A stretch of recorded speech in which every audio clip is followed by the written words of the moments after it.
Des centaines de manifestants se sont rassemblés au cœur de Londres, quelques heures avant l'annonce par la coalition au pouvoir de coupes budgétaires d'une ampleur sans précédent.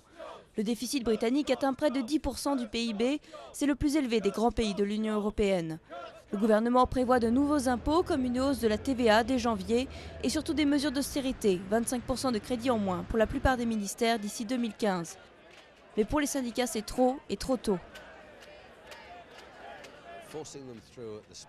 Forcer à réduire autant et aussi vite, c'est de la folie. Il s'agit de la taille des coupes, il s'agit de l'équilibre entre réduire les dépenses et augmenter les impôts. Nous soutenons que la hausse des impôts devrait jouer un rôle beaucoup plus important dans le plan pour combler le déficit. Quand il parle des impôts, beaucoup ici ont le secteur bancaire en tête. Ils voudraient que les banques paient la facture pour la crise qu'elles ont provoquée. Mais les budgets visés commencent à être connus. Le gouvernement a par exemple décidé de se débarrasser du porte-avions Ark Royal et d'une flotte de jets Harrier. Ces économies sont perçues par de nombreux économistes comme nécessaires.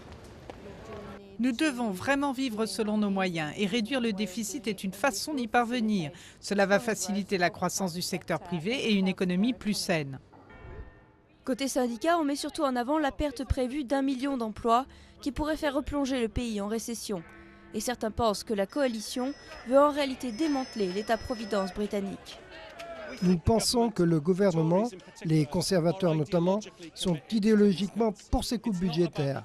Ce n'est pas vraiment pour l'économie, ils veulent juste moins de services publics et nous ne sommes pas d'accord. Nous pensons qu'il faut plus d'argent pour l'éducation et pour la santé, car notre pays dépend de ces services pour rester un pays civilisé. Le combat des syndicats est loin d'être terminé. Ils ont prévu une grande manifestation samedi dans les rues de Londres.